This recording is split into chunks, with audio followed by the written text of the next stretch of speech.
Doctor گیری مگر حیران تھا کہ موجودہ زمانے کا عظیم سائنسدان آئنسٹائن بھی جب اپنی سائنسی تھیوری پیش کرتا تو کہتا ہے کہ ابھی یہ تھیوری ہے، جب تک یہ سائنسی سانچے میں ثابت نہ ہو جائے تھیوری رہے گی۔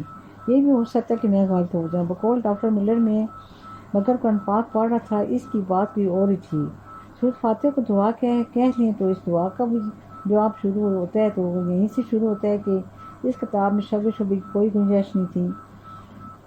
میں حیران ہوا کہ یہ کتاب جس کو پڑھے بغیر تنقید کا نشانہ بناتا رہا ہوں، یہ تو بہت بڑے چیلنج دے رہی ہے۔ حضرت محمد صلی اللہ علیہ وسلم کہ کسی انسان کے شاگرد نہیں تھے، اگر کسی آسمانی وحی کے بغیر یہ دعویٰ کیا جاتا تو کب کا غلط ثابت ہو چکا تھا۔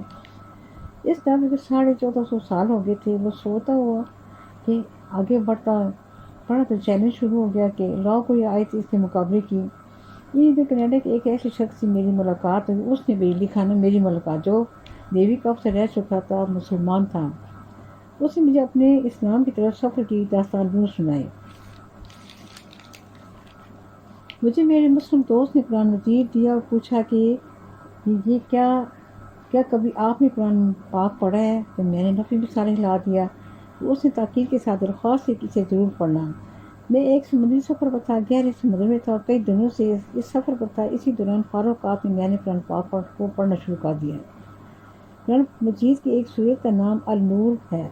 اس میں اللہ رب العزت نے ارشاد فرمایا، وہ لوگ جنہوں نے کفر اختیار کیا، ان کے اعمال زندگی گزارنے کی کوششیں چٹیل میدان میں ریت کی طرح ہوں گے، پیاسا اس کو پانی سمجھتا رہا، یہاں تک کہ واپس جب اس کے پاس پہنچا تو اسے وہاں کچھ بھی نہ پایا۔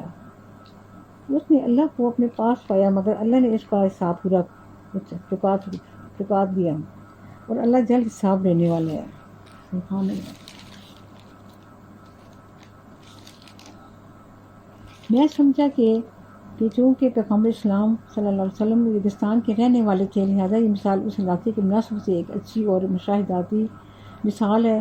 مگر میں نے جو ہی اگلی آیت پر حیران رہ گیا، یا پھر وہ انتہائی گہرے سمندر میں اندھیروں کی طرح ہے جسے ایک موج نے ڈھانپ رکھا ہے، اس کے اوپر ایک اور موج ہوتی ہے، اس کے اوپر بادل ہوتے ہیں، اوپر تک اندھیرے رہتے ہیں۔ اب جب اپنا ہاتھ نکالتا تو ممکن نہیں کہ اسے دیکھ سکے۔ جس کے لیے اللہ نے ہدایت کا نور نہیں بنایا تو اس کے لیے کہیں بھی نور کا سبب نہیں ہے۔ سبحان اللہ۔ میں نے سوچا کہ یہ منظر تو وہ ہے جس سمندر کی گہرائی میں ہم نے دیکھا ہے۔ 1400 سال قبل سمندر کی گہرائی میں جانا تو ممکن نہ تھا۔ اس منظر کا حضرت محمد صلی اللہ علیہ وسلم کو کیسے پتہ چلا؟ پھر سوچا کہ شاید کھلے سمندروں میں سفر سے اندازہ ہو جاتا ہے جب سمندری طوفان اٹھتے ہیں اور ملاح بچ نکلتا ہے۔ بہرحال میں واپس آیا، اپنے مسلمان دوست سے پوچھا، انگلش میں بھی لکھی ہوئی ہے، جہاز راہ بھی کبھی بھی تھے؟ دعا ملا، ہاں، انہوں نے زندگی میں کبھی سمندر کا سفر کیا ہی نہیں۔ میں نے سنتے ہی حضرت محمد صلی اللہ علیہ وسلم کو رب العالمین کا سچا مسلمانی کا اعلان کر دیا، وہ مسلمان ہو گیا۔ قائرین کرام، ڈاکٹر گیری ملر کہتے ہیں کہ میں نے مذکورہ واقعہ سنا، قرآن مجید میں پڑھا تو زیادہ متاثر ہوا۔ بس یہاں تک پڑھتی، بہت لمبے ہے، اس سے تھوڑی اور بات کر لیتی ہوں۔ ایک چھوٹا سا پیراگراف ہے، ہنسنے والے، آپ بھی غور کے لوگ بھائی کیا کرتے ہیں۔ کردار کہاں؟ آج کے دور میں لوگ مغربی تہذیب پر عمل کرتے ہیں مگر مشرقی تہذیب کا ذکر کرتے ہیں۔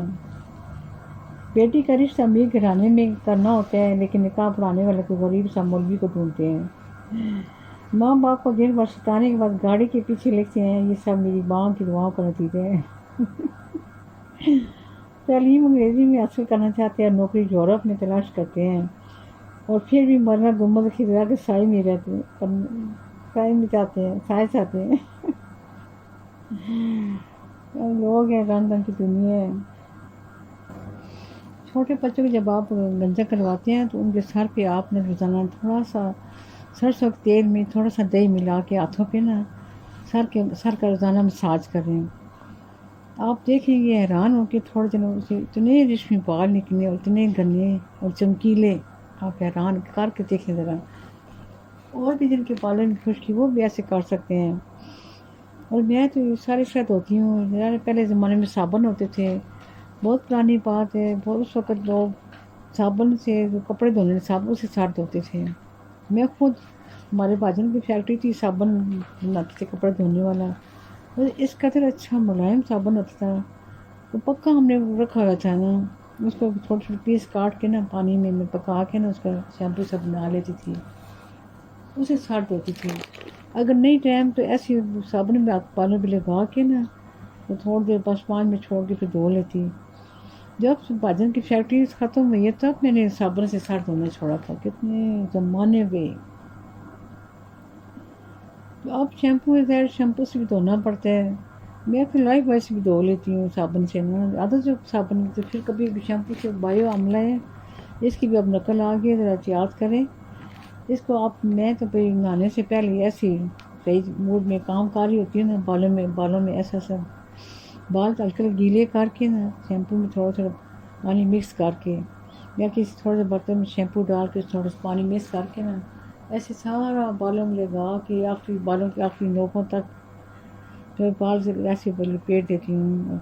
تقریباً 10-15 منٹ کے بعد جب میں بال دھوتی ہوں تو اتنے ریشم کی طرح صاف ہوتے ہیں، اس قدر نکھرے۔ یہ شیمپو فوراً لگا کے فوراً سر نہیں دھونا چاہیے، اور کوشش کریں کہ شیمپو بہت زیادہ نہ لگائیں، پھر نکالنا بہت مشکل ہوتا ہے۔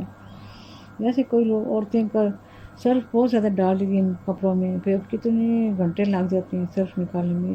شیمپو کا بھی یہی حساب ہے، شیمپو بھی آپ بس حساب کا استعمال کریں گے، یہ نہیں ایک بار ہی بس دیکھے سنے بغیر ڈال دیں، سر میں لگا لیں۔ اس سے بھی بات نہ دھو کے دیکھ جو میں نے طریقہ بتایا آپ کو، خود آپ حیران ہوں گے کہ آگے بال اتنے نکھرے ہوں گے، آپ حیران ہو جائیں گے۔ اللہ حافظ، اللہ حافظ، یا حافظ یا سلام، یا حافظ یا سلام، اللہ حافظ، اللہ نگہبان، اللہ نگہبان۔